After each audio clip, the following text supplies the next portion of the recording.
What's going on, people? I am dukedobbins, FTW, and something important that more people need to understand about games like Overwatch and Battlefield is that the quality of your multiplayer experience is going to have a lot to do with the skill levels of the other players in the match, both your teammates and enemies. This is why in Overwatch, players typically spend most of their time in competitive, and very little, if any, in quick play. And then even when they are looking for a more casual experience, they still don't go into quick play. They just create a whole secondary account to keep playing competitive, but at a lower skill rating. Because quick play just cannot match the thrills or intensity of competitive. And it's fascinating to me that quick play and competitive are literally the same game modes on the same maps with the same rules, and yet they offer such different experiences, simply because in one of these playlists, your fucking street cred is on the line. Online multiplayer has always been about bragging rights, and leaderboards and stats. It's always been about demonstrating and proving your abilities to others. It is a never-ending quest for external validation. And that's as true for gaming as it was for high school sports and every other competitive outlet humanity has ever had. We find a great deal of entertainment in pitting our skills against one another and earning and hoarding trophies and medals and money and bitches as testaments to our accomplishments. It's about setting some school record for the 100-yard dash or what have you, so they put your fucking name on the board in the locker room. It's all about that glory. I started a YouTube channel, basically just so I could show off my sick-ass COD clips back in the day, and then everything spiraled out of control. The Overwatch skill rating appeals to perhaps our most basic social instinct, our thirst for glory, and the acquisition of our peers' respect. Perhaps on a deeper level, it's about proving something to ourselves. But the point is, people fucking care about that competitive rank. People fucking care about how their skills are perceived by others, even to the extent that upon self-reflection it feels so absurdly silly, and yet I cannot pretend that I care less about my SR than any other player.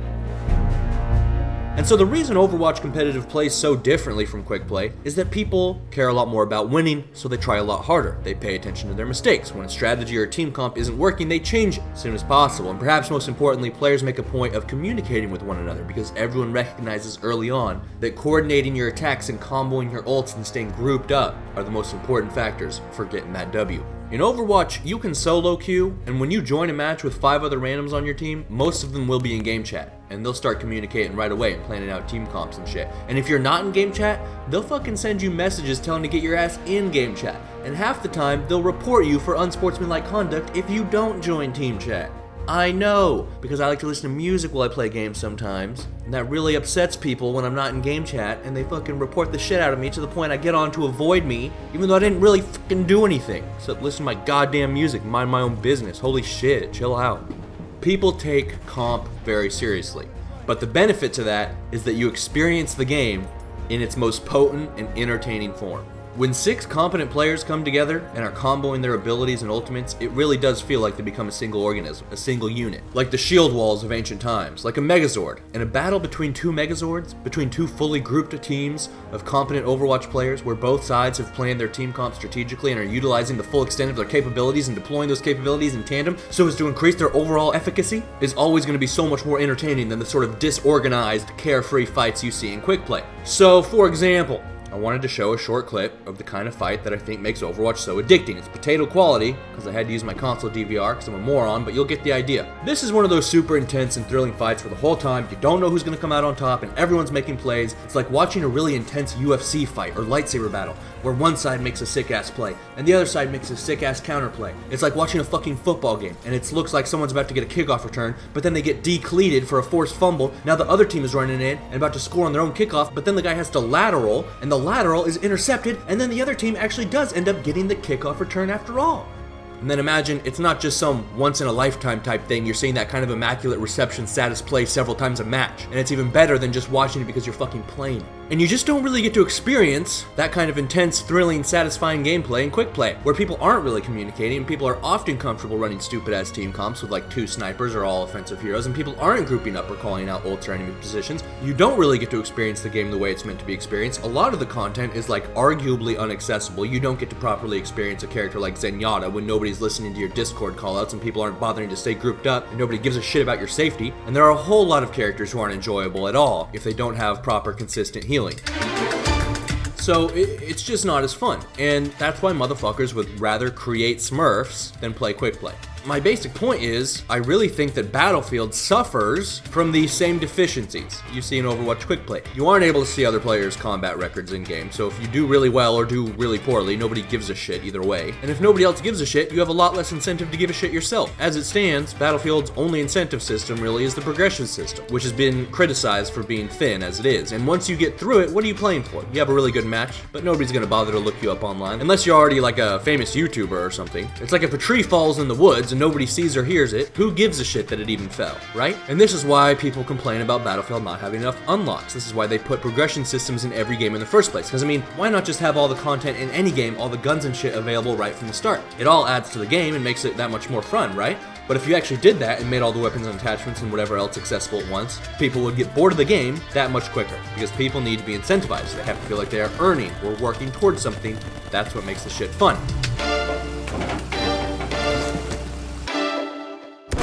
If you go to Chuck E. Cheese's, but they take away the tickets and the prizes, the games would all be a lot less fun. Remember this fucking thing, the Cyclone? This gambling chode box where you try and stop the light on the jackpot? This was my shit back in the day. I'd be on that thing like a crack addict, farming tickets so I could win some inflatable armchair for 8-year-olds or some shit. And I had so much fun playing it, and finally getting that armchair was as good a high as an 8-year-old can get. But take away the tickets, take away the prizes. Imagine this game by itself. How fun would it be really? It would be a shit game without the incentives. What's cool about the competitive rank in Overwatch is that it's the all-time incentive. It's something you can always work towards to push yourself farther, towards new season highs, and break the top 500 and then break the top 100. And it's not something that you inevitably get for free if you just, grind enough time just playing it. It's something you have to improve to obtain. It's something you have to actually work for. It forces you to explore the depths of the game and better understand the intricacies of each character and how they play so that you hit that next rank. And it's something you can show off that people will actually respect because it's representative of skill and hard work, not some random shit you got in a box as a reward for playing some predetermined arbitrary amount of time.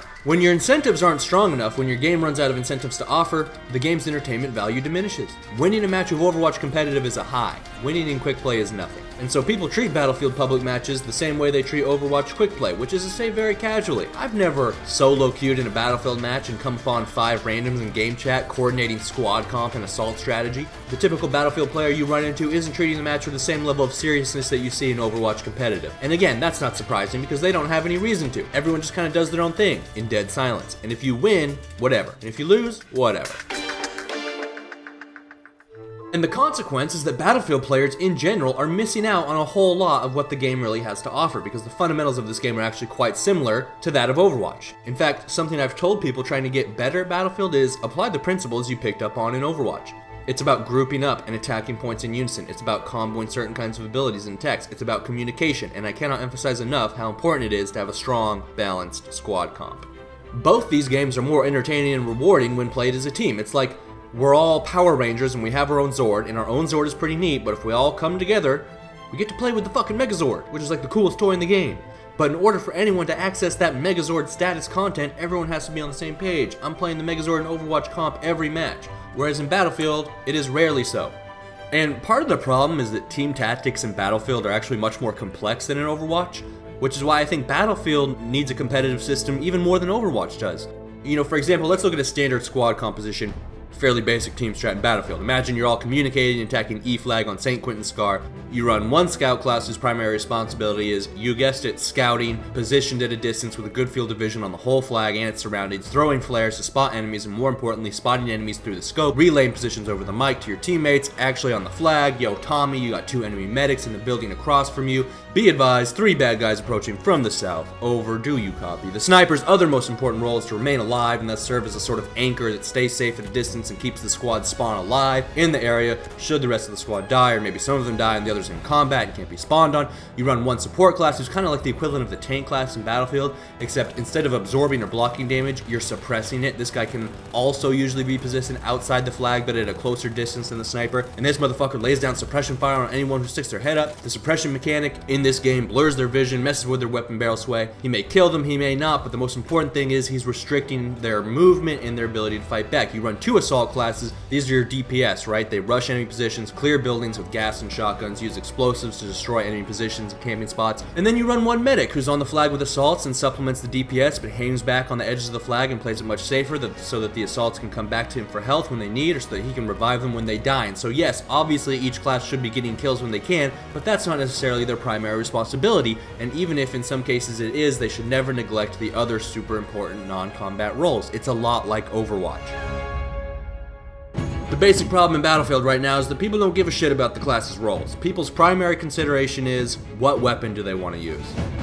And then every class basically gets played like DPS. Run and gun, everyone acts as if their only job is getting kills and hoping for the best, when the more effective strategy is working together to gain map control and win matches. And understanding those classes' roles, responsibilities, and how they can be used in conjunction with one another isn't as obvious in Battlefield as it is in Overwatch. What I just described is as standard and simplistic as team strategy gets in this game. When you really get into it, especially in the heat of battle, when you're improvising and shit, your tactics and counters can become much more complex, especially when vehicles get involved in shit. But you really need a full squad of people you actually know to take the game to that level, because there's just not enough incentive for randoms to give a shit. Whereas Overwatch strategy can be much more clear cut. I mean, it's immediately obvious what roles, what characters are supposed to fill, what attacks are supposed to be comboed together. Like, it doesn't take a fucking rocket scientist to put together you're supposed to combo Pharah and Zarya's ults, or that everyone should sit behind Reinhardt's shield, or what Mercy's primary responsibility is. You know, Battlefield tactics are more of a sandbox, whereas Overwatch tactics are more akin to like chess pieces. And maybe also part of it is that Overwatch made the non-combat roles much more entertaining than Battlefield. You know, playing with Mercy is a whole lot more fun than being the repair guy for your squad's tank, but I digress. The point is,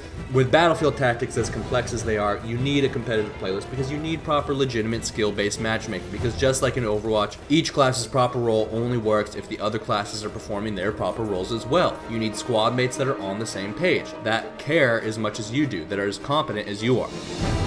Like I was saying about Overwatch quick play, Zenyatta's not going to work if your team is running some asinine comp with like 4 DPS and nobody's forming a pocket to keep you safe. He's just not going to be able to fulfill his role in that scenario. And then the same shit is true in Battlefield when you're running recon and nobody's following up on your spots or listening to your callouts or healing you or replenishing your flares. People's lack of giving a shit was such a problem in Battlefield 4 that when Hardline came out, they literally made it so you could just like hold X on a medic or support to retrieve a health pack or ammo thing by yourself without them even knowing, because so few people gave a shit about healing or resupplying their teammates, even when you're spamming need medic in the quick chat. To this day, it doesn't feel like the average medic is running around keeping an eye on his teammates' health bars, seeing who needs a pack. He's not finding strategic positions to place a health pack to keep a push alive. He's playing DPS and ran medic so that he could heal himself, and he gets revives when he can because everyone loves points, but it's not coordinated, and whether or not you get revived is just the luck of the draw.